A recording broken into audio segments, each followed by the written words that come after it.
So let me introduce myself. I'm Kirk Downing. I'm the Superintendent of Schools of the Nashoba Regional School District, and I'm joined by my colleague here. Hi everyone, Ross Mulkerin, Director of Finance and Operations. And whenever I'm in Stow, I always feel like I have to add in that I was the Stow Center School Principal for 7 years. So near and dear to my heart here in Stow. And Bridget, would you like to introduce yourself? Yep, I'm the Communications Coordinator and the Extended Learning Program Coordinator for the district. So, your last name? Hannigan? So thank you for coming today. Bridget is the one that helps us remember what we need to do. So thank you, Bridget, for coming along to that. We're setting up just a series of meetings at all of our Council on Agings to just go over the proposed budget for this year and have people an opportunity to ask us questions. I think it's intended to be a conversation more than a presentation. We did a lot of presentations. All those are posted on the NRSD website, including the budget hearing, going all the way back to the original budget workshop that happened January 17th. But we have some things to share with you today, including a video about how the budget is constructed, as well as what the actual numbers look like for this year, so that we can have a dialogue about that. So without further ado, Mr. Mulkerin. Great. So the first thing that we're going to show you is not meant to be specific for the FY’25 budget. This is something that will be on our website. We're building a transparency page on our website so that all of our fiscal data, information, reports, etc., can all be accessible to the public, and starting with some educational videos around what we do with regards to the budget and finance in our district. So this first district is just our first step into these videos. It is a basic sort of building process of the budget to give you an educational sense of how it comes together. And it's meant to be something that can be consumed over different years and not specific to 1 year. So it's more about the mechanisms of how the budget's built versus anything specific about FY’25. So Bridget, do you want to go ahead? Welcome, Nashoba community. In this video, we'll guide you through the budgeting process that we use each fiscal year. We'll give an overview of what makes up our budget, the groups that play a role in its creation, and the NRSD budget timeline. Let's dive in to show how our school budget is put together. Our budget has two main parts, salary and non-salary. Salaries are, of course, what we need to pay our staff, from teachers to administrators to support staff. This depends on how many students we have, how big our classes are, and our overall enrollment. Our non-salary portion of the budget includes everything else, like classroom materials, keeping our buildings in shape, and getting our students from home to school and back. Did you know salaries, insurance, and benefits take up about 80% of our budget? The rest, that's 20%, covers non-salary costs. So where does money for Nashoba's budget come from? There are four main sources. The first source of budget funds comes from our towns. Each town has a minimum amount they need to contribute to the district budget.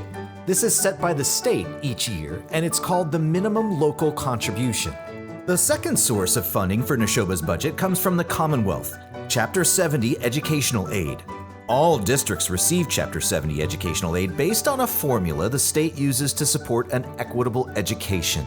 The third source of money for our budget is a combination of other revenue sources. These sources can include, but are not limited to, reimbursements, earnings on investment, and an appropriation of the Excess and Deficiency Fund. The fourth funding source for Nashoba's budget is the variable assessment to each town.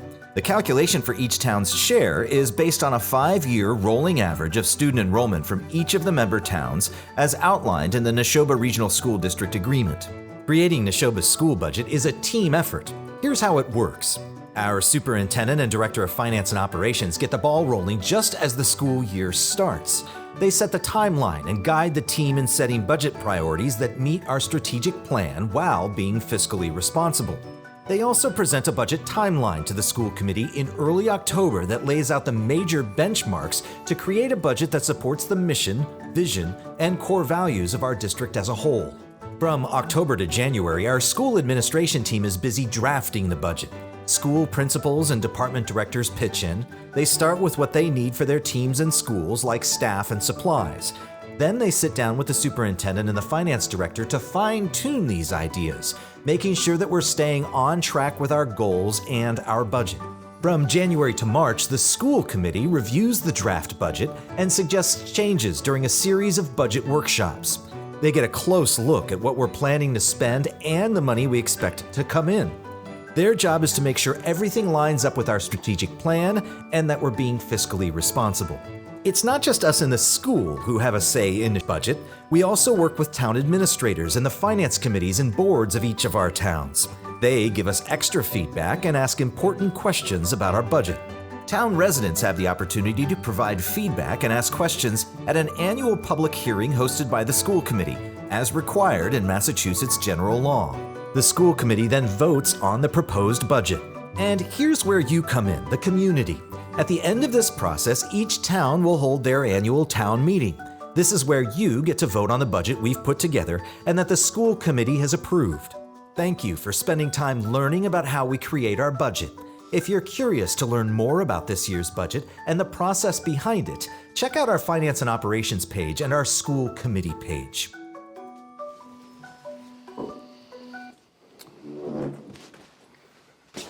All right, so that's a little piece on just how the budget's crafted and the sources that it comes from. We're going to move into this year's budget.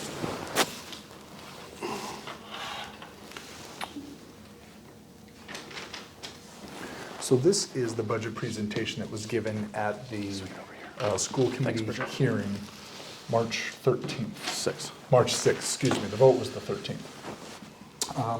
And so it'll go over the general numbers of the budget. So you can go ahead and go to the next slide. It's based in the strategic plan of the school system. Our mission in inspiring students, our vision of paving path, be your best self, impact the world. And our theory of actions, if we do all these things really well, we're going to create a great sense of belonging for all those in our school system. There's two important pieces when building in the budget. One is equity and one is equality, right? The things that are equal are based on our class size standards. So kindergarten to grade 2, we put a cap of 22 students per classroom. Grades 3 through 12, that is a 24 student per classroom. And we work amongst those parameters consistently across the buildings and across the districts.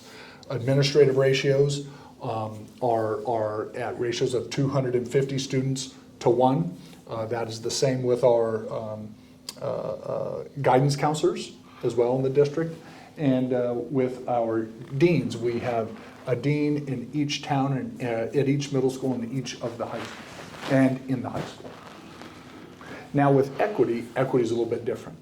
This is based upon how do we design and staff and pay for the educational services for students that have a variance of needs. And that's going to look different across the buildings based upon the type of programming you have for students. So we have some students that have significant skill deficits that require a lot of specific targeted instruction. We have some programs with nonverbal students in the school system, in a variety of programs to help kids be educated within the Nashoba Regional School District, because when we can educate them within our district, we can provide them excellent programming for what they need, and it is a cost-effective way for us to do that. But there are times where our students' needs are beyond the skill sets and the capacity of the school system, and those students are placed in out-of-district programs, which can be quite costly. So the equity piece is really based and focused on that student need. Ross? Yeah, oh yeah, and I should say, this is not meant to just be a standalone presentation. Please interrupt at any time, so make it more of a conversation. What percent? How much are the out-of-district expenses and what percentage of those does the state pay? What percentage of those are the state pay? Ross, I'm going to let you address that. It's through a reimbursement mechanism, but go ahead. So the state has what's called a special education circuit breaker program. So just like a circuit breaker in a home, when your circuits get to a certain point, it turns off, right? It's a safety mechanism. So within school districts, every year, at the completion of a fiscal year, we have to file with the state any claims that we have that say, this student went above and beyond in cost due to their needs. And we have to have, obviously, in writing what the student's plan is. We have to have our invoices for what was paid. And the state sets a threshold. And if you go above that threshold, a certain percentage of anything above that threshold can be reimbursed to you in the following fiscal year. So you're always getting your reimbursement from the previous fiscal year in your current fiscal year. So this is a state mandated program that doesn't reimburse you 100%. No, it does not. Correct. That's correct. The past year, they reimbursed over the threshold at a rate of 75%.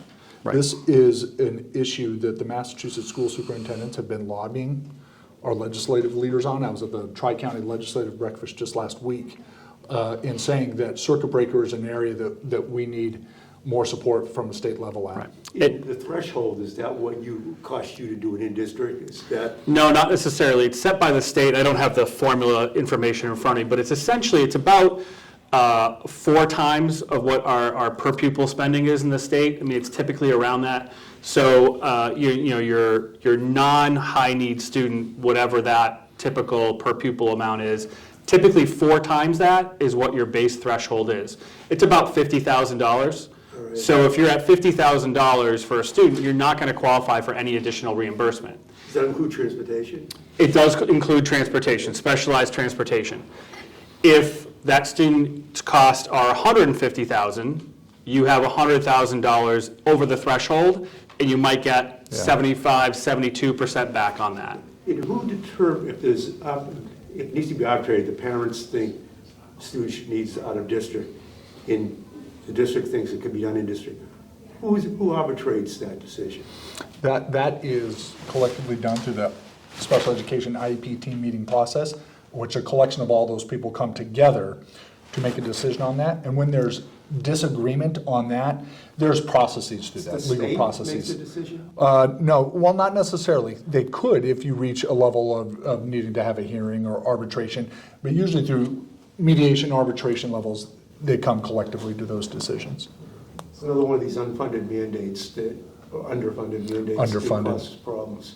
Yeah. And if you happen to be a small town, you get a disproportionate portion of your budget can be for these types of programs.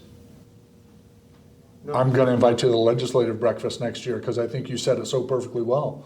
That's exactly the point we were making to our state leaders last week. I was on the FinCom for 6 years. Yeah. We did Hale project in Center Pompo, and I was on the school building task force for both. So I know what it's like. It's very frustrating. Yeah. So I just want to see, nothing has changed. I mean, not really much. A lot hasn't changed on this. Well, one of the things that's impacted us significantly in our budget, and I want to be clear about this, I'm not trying to point out or marginalize our students that have these high needs, because they need those services. We have a social contract to provide that for them. The private out-of-district placements, those tuitions have gone up 20% over the last 2 years. And the state aid has gone up 9%. So the Chapter 70 state aid, the state aid has gone up 6%. And state aid is capped. It can go no more than 4.5 inflation index year over year. It's statutorily capped at 4.5. The 2 years previous, we had 7 and 8% inflation. And so with that 4.5% cap, we weren't keeping up. This is the year school districts across the Commonwealth are paying the price for that, because the increase in Chapter 78 they brought this year was only a 1.35 increase. Meanwhile, we're still paying catch-up costs to these increases in out-of-district tuitions of 20%. And so there's this real, and then that's not to mention all the other costs that go along with education that have been subject to inflationary levers. And so that's one of the places we're lobbying significantly with with our legislators. The Chapter 70 aid comes in at $30 per student as your minimum aid. $30. You maintain your baseline of your funding, and then you get $30 additional dollars each year based on your enrollment numbers. And that enrollment number isn't like students that walk through the door. It's students for which you have a fiscal responsibility to that even go to other places. And we are in a position this year where we received the minimum state aid because we declined in enrollment. So the increases we were getting through the Student Opportunity Act disappeared. So we found ourselves in a double situation of having to mitigate this particular problem. And so right now, the lobbying efforts are to raise that minimum aid up to $100 per student to help augment those budgets. Now, $100 for the entire year? $100 increase per student. $100 increase per student. For us, that would actualize into somewhere around, was about $200,000 is what that would. Additional. Additional, if that were realized. So it's not significant when you're talking about, a $69 million budget. But we got to do something to have these impacts because they're quite problematic. The need is real. It's just the It question is someone says, you're gonna do this and this is all I'm gonna give you. It is. So what do you find are the drivers for that 20% increase in the out-of-district placements? And the second question is, Yeah. are there ways to have the students stay in district that would Yeah, we do that, yeah. even what's being Yeah. done to increase Yeah. that at Nashoba or through the Yeah. district? Yeah, that's such a good question. The percentage increase is set by the state through the OSD office. And they set the special education rates at which private schools can bill public school districts. Yeah. And we have no lever on that. But that, you think that's cost for salaries, insurance, and the things that the private schools, I guess that's what the So driver. last fall, fall of Yeah. 22, the Operational Services Division, which sets those rates for the in-state private special education schools, set that rate around 14%. This year it came in around 5, so we're just about at that 20 mark. They did. They cited inflation and they cited the need to, bring in people to those schools because the job market, like everywhere, from Dunkin' Donuts to Nashoba Regional School District, it was hard to find people. So they cited those reasons specifically for increasing the rates. And to Superintendent Downing's point, the Chapter 70 hasn't necessarily kept up. And to your well-informed point is that it's not fully funded, by the state necessarily. So we have to do our job within the budget to make sure we can provide for the needs of all of our students. Yeah. The second, I want to address the second part of Linda's question is, we have specialized programs in all 3 towns to capture students that we can capture that have like skill sets, like needs. Because there's regulations around that. Your program can't be too broad because then you don't have a program, right? And in that case, you do end up in doing more out-of-district placements. And so we have a robust set of programs, and we always attempt our environments first when we can attempt those environments.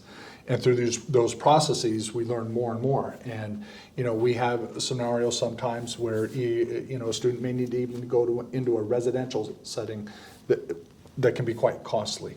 And educating students even beyond graduation until they're age 22 to meet those particular needs.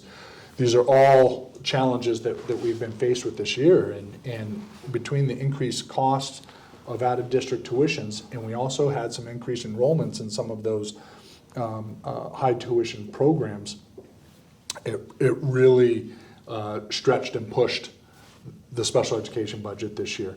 And we need to provide those programs for students. So it really, the trick is we get the circuit breaker reimbursements in the rears. And so it makes it tricky to fund the now for that.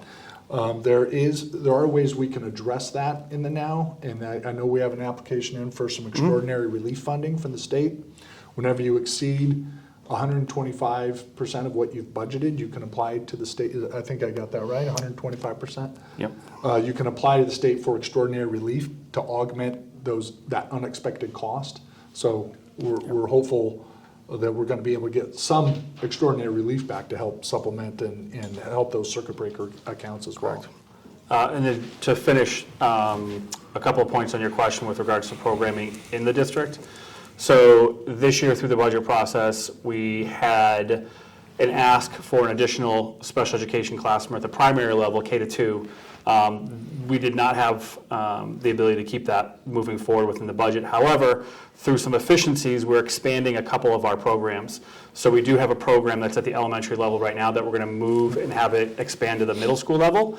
And we have a K-5 and a 6-8 program right now that will now extend to the high school. And we did that through efficiency. So to your question about what are we able to do in district, we're able to, through budgeting efficiencies, expand for our students with needs, maybe not to the full extent that we wanted to, but we know that we're going to go back after that other classroom in FY'26. While we're on this slide talking, are there any more questions in that general area? We'll move on in a minute, but I want to make sure in terms of talking about those equity costs, yeah. In terms of, how do we compare to other districts? One, in terms of what percentage of our budget is for special needs done in district? Yeah. What percentage out of district? And, well, that in terms of the percentage of students. And the final thing is the state. I've been talking about the state creating some magnitude in different places where the state will handle hiring and manage them, and that's where people will be sent. So the state would have a little bit of control over the cost of the school, these special schools. Well, it's tricky because we want to have, there's very targeted specialized education that goes on, and some are provided in the public setting, some are provided in the private setting. We also have a collaborative setting. So one of the things that we do there, and it helps us in terms of our transportation costs as well, is working with our partnering school districts that are in the Aspet Valley Collaborative. Right. We're able to address and bundle costs. We actually were able to really address a high cost of transportation, and through going out to bid this year and redesigning our contracts, we were able to bring our projected transportation costs down about $400,000 through that collaborative work. So that's not the state necessarily doing that, but we're operating through the state mechanisms to do those types of things. Final thing, I think the video is not considered adequate to address the needs, so that you could have classrooms in your district there and have the special needs teachers work with the students over video rather than having to transport them every day. Well, there is, I hear what you're saying, that there's a place, I think, for digital learning. We learned this coming out of COVID. You can't make up for the student experience, and you can't make up for that human contact. That contact of person to person is so valuable, particularly for our students who need it most. So I would always want to protect that. But I will say, to your point, we do know at times when maybe we need to provide some extra services or something like that.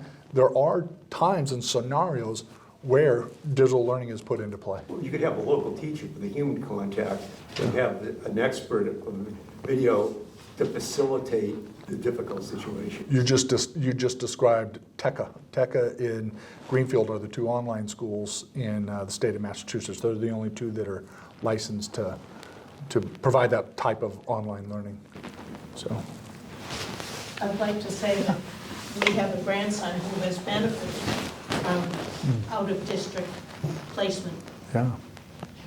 And the people who work in those environments have hard jobs, and they're not Absolutely. paid well. They could go to McDonald's and make the same money. Yeah. You bring up such a great point. In the message that we try to share with all of our state leaders is that the public schools are not making an argument of not providing those increases to the OSD increases. As a matter of fact, we support it. We support it with, are you then putting in the funding structures and passing the bills necessary to fund those increases? Because to your point, what ends up happening is then it is funded, distributed back to the taxpayers across the state through, whether they're through regional assessments or through their own town municipal governance. So you're absolutely right. You're absolutely right. Why don't we, Warren? Dumb question, what students with IEPs?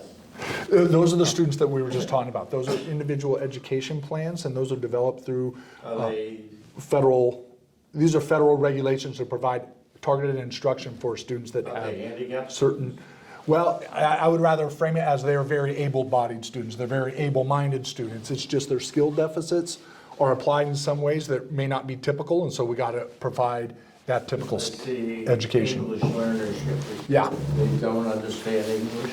So we have students where English is not their primary language that come to us, and when we have that, we have programs to help them and build those language structures. So English learner is to teach those students how to navigate English successfully in the school. There are particular classes for those students. I have one follow-up question. So are the standards of the staffing set by the Department of Education, or is that the kind of the school committee guidelines for the district? Yeah. And then the others are either state mandate or state required or federal, the equity piece, right? There are, so the equity, those are all based on federal state, you know, that we got to provide for students based upon those things.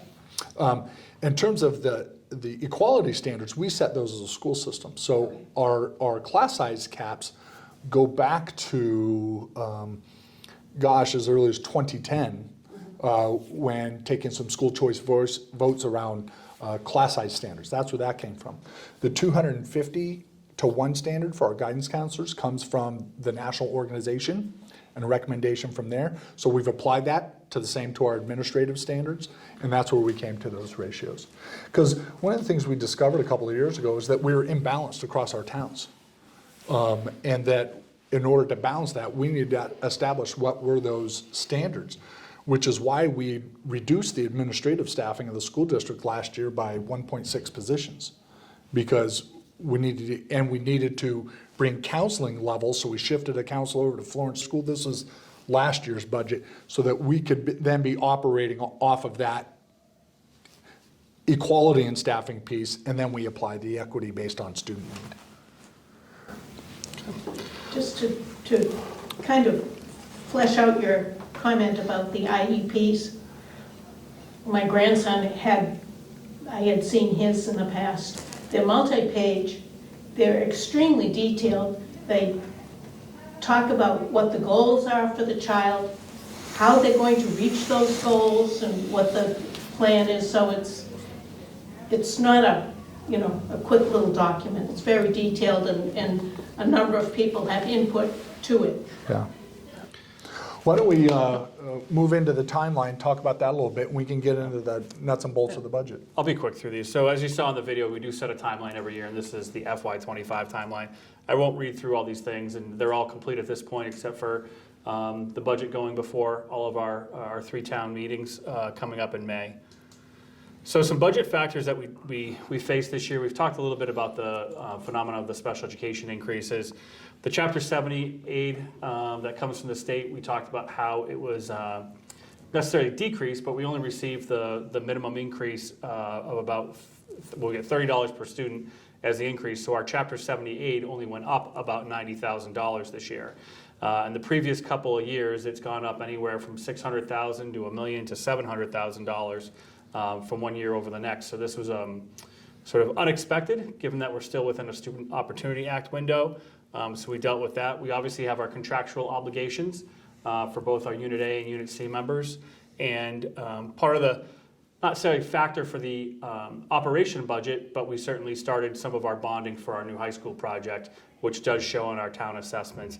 And we worked hard to separate our operating budget out versus what the debt payments are.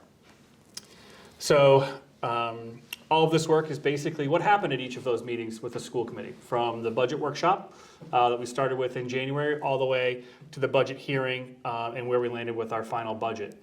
So you can see I sort of summarized, what things did we address each time? We went back into our departments saying, is this something we can wait? Can we find efficiency here? Can we decrease this a little bit? Let's analyze again the last 3 or 4, 5 fiscal years for things like snow plowing. One of the things that was big more last year, but is we're seeing the benefit of now, is last year we worked our way into a collaborative bidding process for our utilities. So our oil is much more predictable, it's much more stable, because we're part of a collaborative bidding of millions of gallons of oil versus us going out on our own for 110,000 gallons of oil. I just had a meeting this morning about our FY'26 oil bid, so we're already thinking ahead there, which is great. Some other things that we took a look at are, how we reopen some of our school choice seats? What can we do? Use our tuition in for? And there was a big conversation around the use of our excess and deficiency fund, which is essentially the same as like a free cash fund within a town. So here you can see this is where we landed. That FY'25 in orange is the actual school committee voted. Again, this is the hearing presentation we're just reviewing with you. So our operating budget is up 3.52% over last year. You can see our operating budget increases over the last 5 years before that, and we're in a really good place as compared to some other ones. We had a little bit of a nice dip back in FY'22, but there was a lot of money coming in from the state around COVID, and we saw a real expansion of that Chapter 70 at that point. And again, that is now sunsetted as a funding source for us to be a year-over-year major increase. When I shared that number with our fellow superintendents and the operational increases, we are on the very low end of what has been happening across Massachusetts this year. Yeah. Where's the new district school budget investment in this budget? We're going to get there. Okay. Promise. So we wanted to make sure that we really presented the budget as operating versus debt. Now, the lease piece, we don't have a lot of leases. It's just our photocopiers. But our auditors do ask us to make sure that we disclose that and show what our leases are. If we had a fleet of buses, that would be a much higher number, but we don't do it that way. We have a contract with D-Bus out of Shirley. So you can see the operating versus the debt service. The debt service is obviously going up much more exponentially because we took out a $30 million bond back in November that we sold, and that will get our cash flow going for the approximate first year or so of our building, which will begin pretty soon, a couple months, which is exciting. But right now we're in design development and all that work is happening, and we're getting our monthly invoices from our architecture firm, our owner's project manager, and also our construction firm. So this is something we present the budget drivers every year this way, and the reason we show it is so you can see this sort of like impact. So I would just point out to you that the special education increase is up about 14%. That's not any of our salaries, that's just our out-of-district tuitions, costs of contracted services. So let's say we have a student who has vision needs. We don't have to hire a full-time teacher of the visually impaired, but we can contract to be efficient, but those types of things show up there. Our transportation for special education is up about 6%. It was significantly higher than that when we started our budget process, but through some efficiencies and restructuring contracts, we found some good cost reduction over our estimate, but it's still an increase.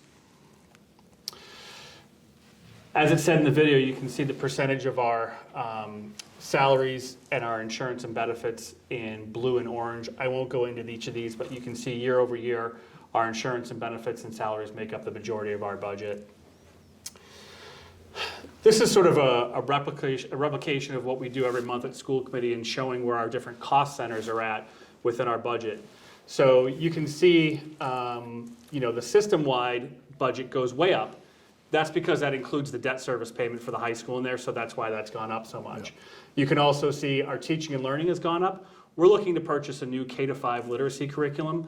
We're really in the need of that. We have a great committee of 20 to 30 educators working with our assistant superintendent and her department on that. That was something that was questioned during the budget process about whether or not we could, continue with, our initiative to bring in a new K-5 literacy curriculum, and we did continue that. It's really important to us that our youngest students get a really solid foundation in literacy. So that's included in the budget as well. You can see other places where the budget's gone down a little bit, and we just find that through efficiencies as most as we can and look at each and every single item. Just one question. Yep, sure. What was the district technology? What is it? District technology? So district technology is essentially all of our infrastructure for IT. So all of our computers, all of our Okay. networks, the staff that work in that department. So anything that's a significant upgrade to technology capital would go in front of towns. You'll see that in the next couple of years. But this year, we don't have any capital technology going in front of the town. But that's all of our licenses on anything from our student databases, to our security, to our filters, to our Comcast that brings internet into our buildings. All those types of things fall under that.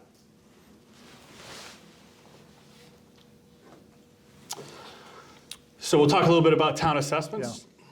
Can we just keep going? Yeah. Sure. So, as you may or may not know, and this was in the video as well, but our town assessment calculations are essentially made up of three key pieces. The minimum local contribution, the variable assessment, which is set within the regional agreement, and debt assessment, which is also set in the regional agreement, but again, as I said before, it's not part of our operating budget. So your minimum local contribution. Oh, this is cut off a little bit, Bridget. I wonder if I could. Yeah, I'm gonna have to do it that way so you can see Stow.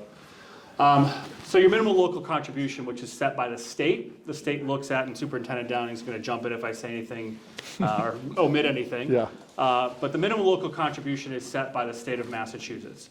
They look at valuations of property, they look at personal income, and they put factors together to calculate what is the minimum that a town should contribute towards the education of its students. Did I miss anything? No, you didn't. It's commonly called the wealth factor across the district. In the town of Stow is at the statutory limit of 82.5% of that value is what Stow is obligated to. Yep. Bolton and Stow are both in that scenario. Yeah. So the state set minimum local contribution for the town of Stow for FY’25 is at 11.1 million. So that's, again, we are given that number, we're given that figure, and we work with it and put it into our budgets. You can see the increases that have happened over time have been essentially pretty steady across the three towns as far as how they've trended upward as the state assesses what those wealth factors are. I have a question. Sure. Okay, basically you stated that the state of Massachusetts determines Correct. the shares Yep. on the wealth of the people that are in Yep. each. Property value, yep, all those types of things. But they don't look at the ages and the type of income for certain levels of people. I don't know In their other words, specific if- formula. If you're Yeah. over 65 to 70 years old, they're lumping you into the people that are 35 years old and coming out with a draw. That, to me, does not seem to be legitimate. I've been in this town since 1984. I've never put a child in a school. I'm paying heavily. I'm up to $12,000 in taxes. I don't mind paying my fair share, but after a certain point, we do not have any money. Right now, we're trying to going to the town setting, it's my phone, so. No worries. That's okay. We're trying to get down to the town to show them what we make, to get $200 off our tax bill. $200. And I don't think it's a fair way of doing it, to be honest with you. There should be a balance between who's got the money and who doesn't have the money, who's in school and who's not in school. And way back when, and I'm sorry if I bore anybody. No, you're not. I used to come to all these meetings. I came to all these meetings until you people decided to pay for the technology school down in Lexington. After that, I just said, that's enough, okay? And went to all the town meetings, raised my hand, didn't raise my hand. There was always 100 people there that always got what they wanted. I went to the State House to see if we could not have to have a town meeting, which I wanted to put out ballots to get to something. I was told by Galvin you can't do it. So I just don't want to be a bad person, but I think the system that the state uses is an equality. There's no equality for the seniors in this town to have to go up to $10,000, $11,000, probably $12,000 this year. I have no way of finding the extra money to give you to that kind of money. So you have all these nice charts and all these other things. Over here, she's worried about a child that needs some extra training, which I agree with. You know, that should be part of the budget and it should be looked at. But there are other things that I don't think they look at, to be honest with you. Yeah, That's my thing. yeah, we live in 3 towns where the primary funding sources for all the town services lie with property taxes. That's the nature of these 3 towns. So that burden is real, and people that live in towns similar to ours feel that in a different way than maybe in more urban I don't places. disagree with you, but I disagree with the state of Massachusetts, Yeah, okay? yeah, the mechanisms, You yeah. know, we had the state rep to a number of meetings. We talked to her, and when the Lexington school came up, the trade school, Yeah. I told her, why don't you go up to Worcester, Mass. and see what a real technical school does? She never did, okay? So we incurred all these costs over time.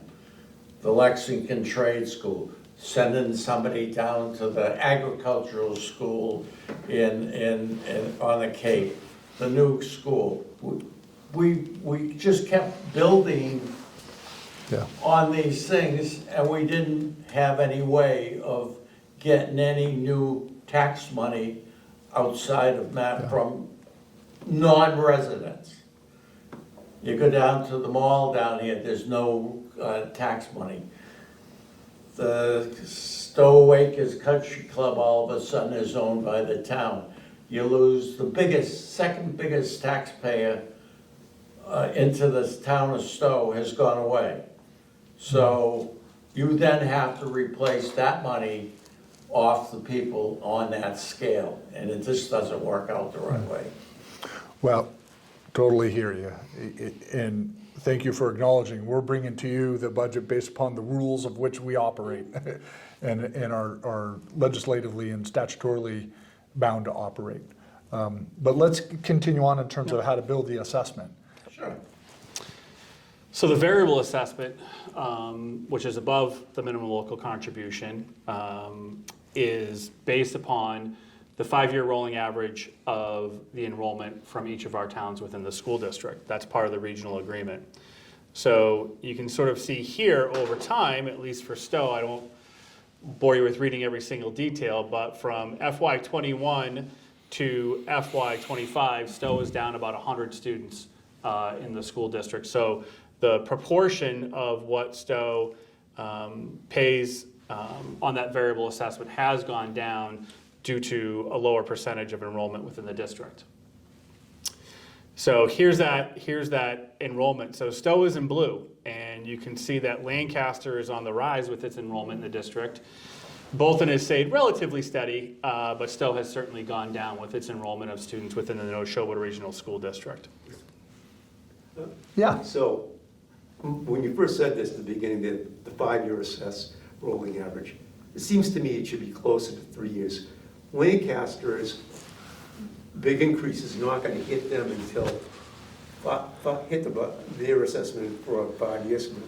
Meanwhile, the other towns, the additional expenses for a big inflow into the school from a particular town, in the short term, that's being subsidized by the other towns. Well, actually, that's not the case. So on next Wednesday night, I'll be giving a full presentation of the school committee on enrollment and enrollment trends in our 3 towns over the last 10 years. And that'll give that detail. We'll have that posted to our webpage on Monday at 4 o'clock, so I would encourage you to look at that. What the regional agreement is what outlines the 5-year rolling average. So that is the agreement between the 3 towns, as you're probably familiar with from your time in governance. And when we look at the town of Stow over the last 10 years, the number of school-aged children in the town of Stow has reduced in number about 300 students or more, and while Lancaster and Bolton have remained level. So what has happened over time is Stow's share has actually become more in line with Bolton and Lancaster, closer, right? And the 5-year rolling average is there to protect for drastic 1-year differences. Is that totals, all schools, or just Stow's high school population? That's all schools. That's number of school-aged children in Stow, but also that is true in the high school, because over the last 5 years, when Minuteman opened, there was approximately 17 students in the town of Stow that attended Minuteman, and this past year there were 71. Over time, it will wash out, but for people who are struggling to pay their tax bills, is a lag effect, okay? If the Stow's is going down, the reduction from that is not going to be felt for several years. Well, actually, when we go back and we look at what the assessment increases for the town of Stow was, the Stow's had the lowest increase of the 3 towns for the last 6 years consecutively, and there was actually 1 year, I think it was 2020, I think it was 2020, actually went down, their assessment went down a little bit. I'm talking about the math here. Yeah. Not what the actual, okay. Run the math, see if you ran that math, the assessment on 3-year rolling average rather than 5-year, see what it would be. Yeah, okay. So in an actual dollar sense, you can see how the variable assessments have changed. What you can see from FY21 to FY25 is sort of a narrowing of that gap due to the 5-year rolling average. So while Stow continues to pay the largest share of the variable assessment, it's a narrowing gap. So over time, as the enrollment sort of levels out, we'll see the assessment level out as well. What, did you have it up, what's, for the last 2 years, what's been Stow's percentage of the total for the high school? Not for the high school, this is for all.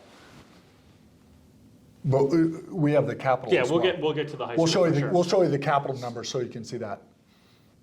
Right, this is for the budget excluding the capital? Correct. Yes, this is excluding the capital. Correct. Exactly. Yep. Okay. So here we go, capital debt assessment. So we presented mid-December on this to school committee, and this is some of that information. So your capital debt assessment, so anything for a capital debt project for Nashoba Regional High School, that's the one building and the one property the district owns. That is based on the snapshot of October 1 of the current fiscal year for the next year's budget. So on October 1 of 2023, these are the numbers of enrollment at the high school from each of our towns, and therefore, those are the percentages for the FY25 budget for capital debt assessment. So here's the average over time, the percentage over time. So as I think you were asking about, so at the high school, for FY25, Stow's share on the capital debt is just about 36.4%. The FY24 budget, so this year, it was 35%, and just under 35%. So here's the high school enrollment for capital assessment based on the number of students. And again, this is not a rolling average. It is a one-time snapshot of October 1 that gets assessed for the next fiscal year, and that's part of the regional agreement. So here are all of our capital debt payments that are coming up in FY25. Believe it or not, the 20-year-old high school renovation will come off the books this year. Just as we're finishing using the high school, we expect that our next upgrade on that property will last a lot longer than that, obviously. But the renovation that was done about 20 years ago will come off the books at the end of next year. So the high school track and field, that will end in 3 years. And then the leach field and storage tank will take about 6 years.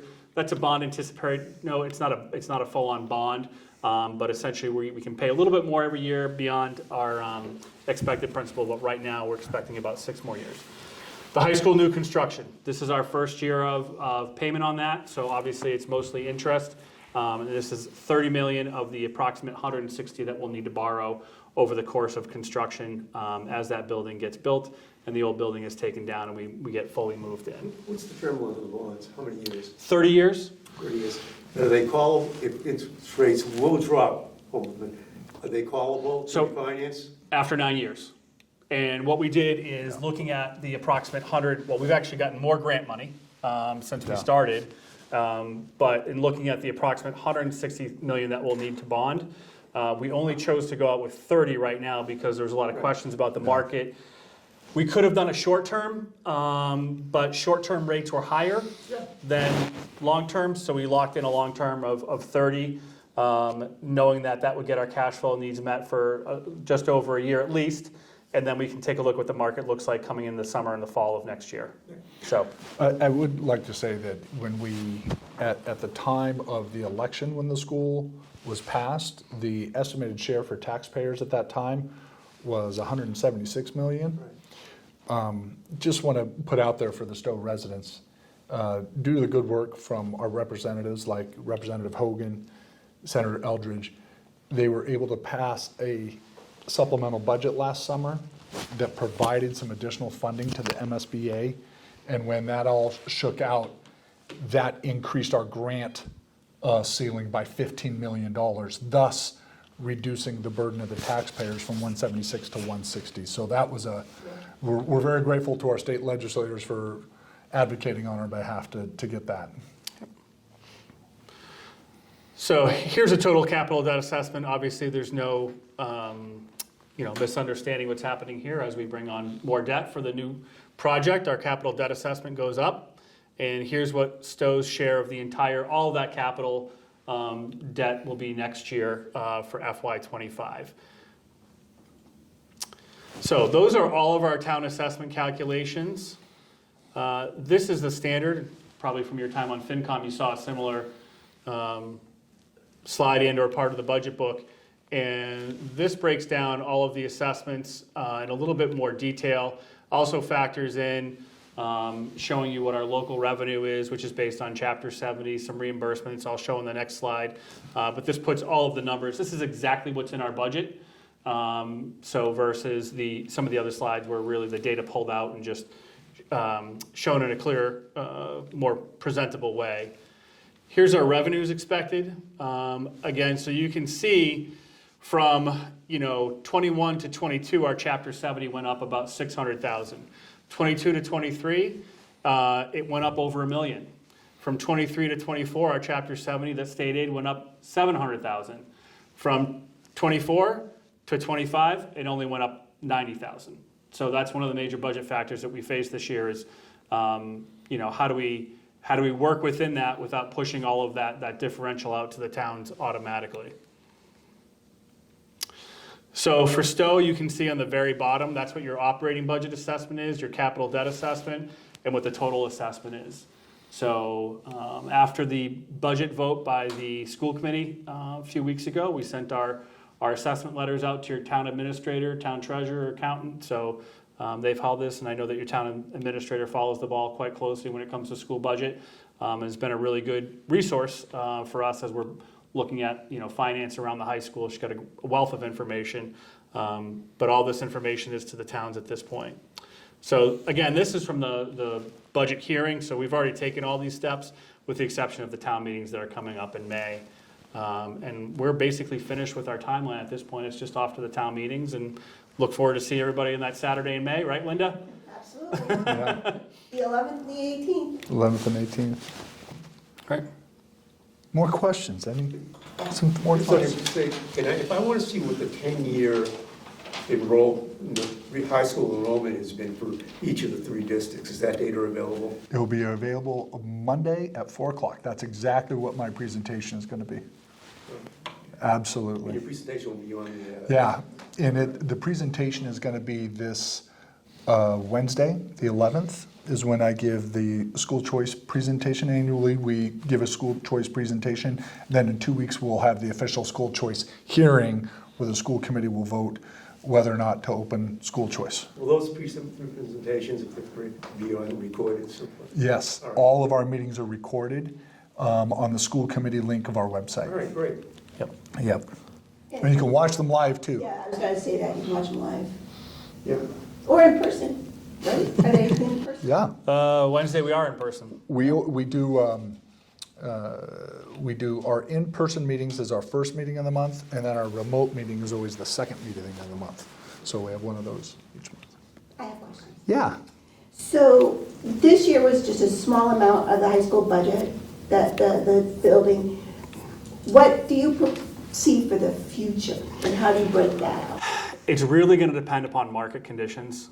If we see a really favorable rate and we feel good about it, there's a scenario we could do the remaining 130 million. If it's not, we might do something very short term on a note and then reassess the market then. And anything and everything in between. Right, and The so bond advisory. that would also, if you do it all at once, it'll show up in our assessment. Correct. So one of the things that you may not be aware of, but we did form a bond advisory group. So that's comprised of myself, Scott Powell from our school committee, who's actually a Stow resident. He's also on the budget and warrant subcommittee for the school committee, and did a lot of great work over the last 6 to 8 months on the OPEB management advisory committee as well. So town administrators, town treasurers and accountants, they're all invited, as well as members of FinCom. So Chris Buck had sat on that. I know Chris isn't with FinCom anymore, so we'll be asking them if they can send somebody else forward to sit on it. But those are the very conversations that we have, Linda, to talk about, okay, what are the market conditions? What are things looking like in the towns? What's the best way to move forward with this? Yep. That's a lot of ways of saying, no, we're not making that decision in a phone booth. We're bringing people into it. And it's in the future, just looking ahead. 'cause Yeah, but you're right. As we budget ourselves Yep. in our own homes, Yep. as we look ahead to Yep. doing that things. I have additional questions if it's okay to continue, or I'll Please, take Linda. turns. Yeah. So it wasn't clear in the discussion here. Are you finding that the student population is trending up or trending down throughout the district? Good question. It's trending down in Stow, and we're going to trend down again next year. Okay. For the district. It's trending down in Stow. And that's not because students are going elsewhere, the population's going down, and school-age children. And Linda, you would know much better than I, so I should ask you for the facts on this. Somebody told me something, and I've never fact-checked it, to say that Stow is by median age one of the oldest towns in Massachusetts. I think that's true. Yeah. I've heard that as well. But I am finding that it's cyclical in that because when the seniors can no longer afford their homes, they want to downsize or whatever, they sell, and then, typically new folks come in. Not everybody who buys a new home has children when they come in, nor are they buying a new home that with the intent of adding more children to the family. I mean, we see that down at Wildlife Woods, where a number of the homes are just adults. There are no children in the house. We figure that 1.5 students per household, I think, is what we seen trending. But what I'm thinking is you see a slight increase, and then we're going to be adding the Stow Acres housing development and the Athens Lanes development. I think it's the community app. Cottages at Wandering Pond. Thank something you, like that. something like that. Yeah. But so we know that some will have some students in that, but not every one of them. So we'll see a little bit of a change, because I know, for instance, in my household, the last person to graduate in the high school was 1954, And then there was no one in that school district until 1990. And then children came in, Yeah. and in 2000, there were no children in the school until 6 years ago. So, you know, you have segments where you see these Yeah. cyclical and a slight climb. Yeah. And anyway, that was,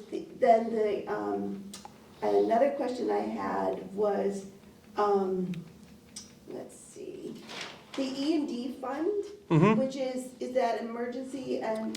Excess and deficiency. So at the end of any fiscal year, Yeah. what we have not spent in operational costs, any additional revenue that may have come in during the year, and whatever the balance was in the last year, gets all factored in. It has to get certified to the Department of Revenue. We have to show them our financial statements. Our auditors work with us on that. And so we can use a portion of that as an appropriation towards the budget. Yeah. Yeah, and then, so last night I was listening to the Finance Committee meeting and they're talking about the capital projects. And there are 2 items that I know the district has put in for the, this year's budget, and capital planning, I think, is supposed to meet this week to discuss. Like tomorrow night, yeah. For the Hale School and the Center School, where there would be an assessment. Correct. So can you explain a little bit about that? Yeah, so we met with capital planning last Thursday night, Rob Frieswick, our Director of Facilities, and myself. So one of the nice things that we saw as part of the feasibility study for the high school was an existing conditions report, 400 pages of every, light switch, ceiling tile, everything. So while it doesn't have to be that extensive, we are looking for existing conditions reports for all of our buildings, and those were put forward as capital items to each of our towns. So for Stow, Center, and Hale. And what we want to do is get a full sense of what are the conditions of every part of the building envelope, from roofing to walls to windows to doors, floors, foundation, and then HVAC, electrical, flooring, interior walls, all those kinds of things. The money spent on that, in our mind, will give us a much stronger 5 to 10 year capital plan, because they can work with us to say, okay, here are your 5 key priority items, and this is what they are. And then we can work with capital planning on discussion on which ones do we want to hit. We'll have a better sense of things that are coming to the end of their useful life, or things that could be extended, or things that could be refurbished, things like that. So we'll have a better sense, instead of waiting towards, we're at near critical failure on a system, and then we have to push it in front of the town, or we have to call Denise mid-year and have a conversation about this failed. Can we work together on this because it's a capital item for the town? I want to say that when I first saw it, I'm thinking, no, but I'm thinking, based on that one of my biggest peeves about the school district is not fixing the things in a timely fashion when they needed to be repaired and putting it off. I think one of them is that wheelchair lift at Hale. It's been out of service for almost the entire time that I've been town clerk, which will be 24 years in July. So I'm saying that hasn't worked in all those times, and it should have. It should have. So yep. I want to say yes, looking ahead, and I think that's a great way to look at it. So I think that will be money well spent. Have you also looked at ways to cut costs in the insurance? Because the town of Stow. Did we? We're switching our insurance because our current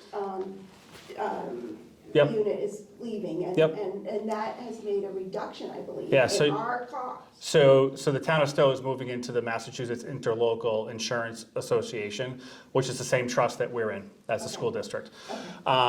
So one of the really great things about the trust is that the rates are not as subject to some of the extremes you see in the industry, because we're across the trust. We're not self-insured. We're seeing a lot of school districts and towns having issues with being self-insured right now. So when we got our initial rate range from our rep, it was anywhere between 1 to 11% or so that we expected to go up. We found out through working with our insurance advisory committee, which is a part of the teacher's contract, that we can put together a committee of school committee members, district members, and obviously their unit and their membership to discuss what plan changes could we come up with, or what may be needed. And this year we looked at some levers, and we're actually gonna have a reduction on our percentage increase from FY'24 to 25 on our health insurance. That's great. It's huge. Yeah. Our dental insurance is going up, I think, less than 2%. So we got our rates firmed up the other day with that. And our membership of our collective bargaining agreements, they were great about working with us. And it actually brought in some significant benefit to the challenges that we were facing with this budget. Okay.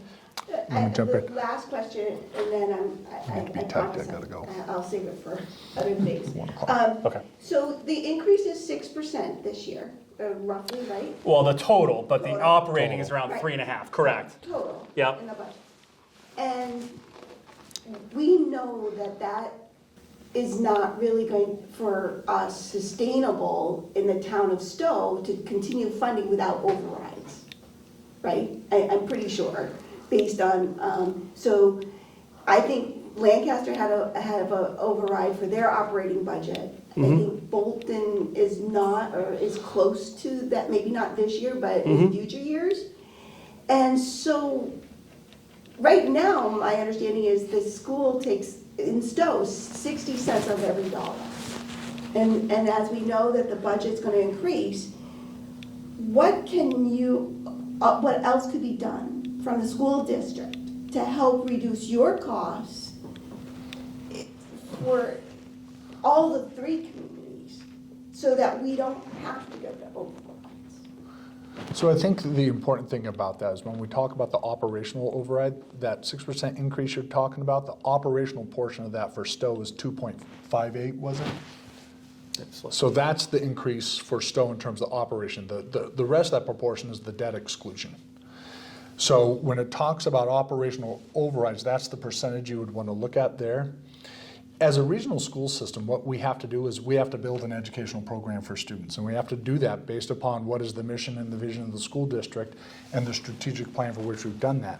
The things that we've been doing the last couple of years has been in an effort to do exactly what you're saying. That's why we reduced 7.5 positions last year, because when we applied our class size standards and our administrative standards to that, we were able to reduce administrators, consolidate sections of classrooms, and when your budget is 80% personnel, those are the levers that you have. Those levers left. Oh, it's a motion sensor. I'll get up and dance for this last part.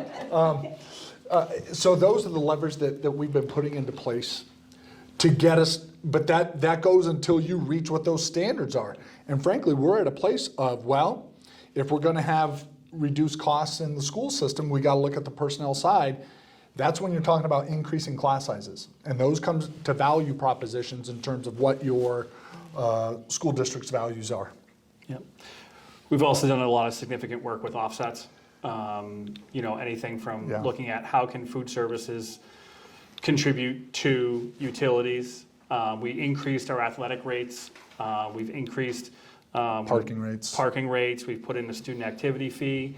So we're looking at a lot of different levers that weren't looked at before in an effort to sort of be in congruence with the same goal that you have. So I misspoke, I do have another follow-up. And I have a 1 o'clock appointment back at the. The use of the fields and the auditorium, and then that was one of the things, renting and those Yep, costs and stuff. But those, do you see increases in those? We already increased them. Back January, maybe early February, we did that rental review rate. Budget and Warrant Subcommittee looked at it, made a recommendation that they, didn't see any issue with the rates, and we pushed it forward as school committee voted. Are these places where the detail where these budgets are, is this on the website too anywhere? So all of those things would be within the school committee minutes. The rates and things like that would be on the facilities website. But this is why we're building that transparency site. So we're hoping mid-April we'll have that up and loaded so people can take a look prior to town meeting. Yeah, so the budget right now is not available anywhere that. Within the school committee, but that's correct. That's why we're trying to put forward. Right. Yep. The full budget is in the school committee packets, and our Right. budget book is going to be ready Close. to publish We're near the finish line. We're near the right? finish line, we promise. We're near the finish Yeah. line, so the budget Yeah. book will be coming out Yeah. in plenty of time. Yeah, well, I do have a 1 o'clock appointment, so if we'll take a couple questions and What wrap about up. pension funding? OPEB, you want to talk about OPEB? do I? Yeah, no, so the idea of the OPEB, are we talking about OPEB specifically? Yeah. So other post-employment benefits, right? This is a calculation that's done as part of governmental accounting standards boards. And, the district had sort of had this, OPEB liability. It's not a debt per se, but this OPEB liability that was not that was not necessarily getting a lot of fiscal attention. And sort of, if you don't have to pay it right away, do we need to fund it right away? So we have had a trust, and a minimum amount of money has gone into that trust every year, $25,000 to $50,000. So a lot of credit to Mike Koresh, who's the current Budget Warrant Subcommittee Chair, who's a school rep in Bolton. Last year about this time began to build this idea of a OPEB Management Advisory Committee. So the school committee formed a subcommittee, and over the course of 4, 5, 6 months, Scott Powell, who's one of your reps in Stow for school committee, had that work. They looked at OPEB. We brought in As well as reps from the town. Yep. We brought in our actuaries who do our valuations to talk about what is OPEB, what are the factors that contribute to our OPEB, and members of select boards from other towns, FinComs from towns. We all got together and they made a recommendation to school committee to increase it $25,000 a year till it gets to, I think, $600,000. I have to look at the actual. So yearly, we're going to see more of a contribution to that trust that offsets the liability. One of the other recommendations was to really look at the policy and the practice every 3 years or so to recalculate, could we do more or do we need to do less based on where things are at? We're going to see some escalation of that, and our trust will continue to grow. The ability for us to automatically in 1 year shift into what's called a fully funded model would be a significant cost impact on the district and therefore the taxpayers, and it just did not have a lot of legs at the discussion. So, And where does the money get invested?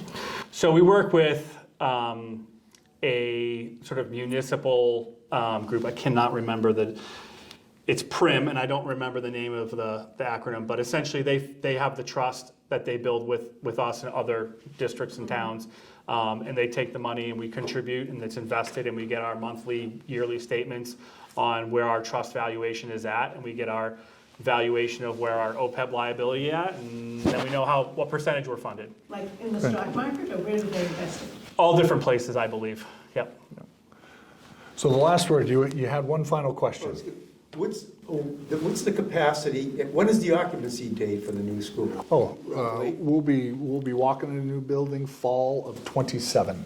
Okay, what's the capacity when it's gonna be? It's rated at 925 students at 85% capacity, so 100% capacity is 1,086 students. What's the expected enrollment at that rate? Right now, our enrollment is 827. We're going to be about 803 next year, so we have plenty of room to grow. So I want to thank you all for Thanks, coming out folks. today. You're available to follow questions? Sure. Emails? Oh, yeah. Sure, please. sure. Thank you guys for coming today.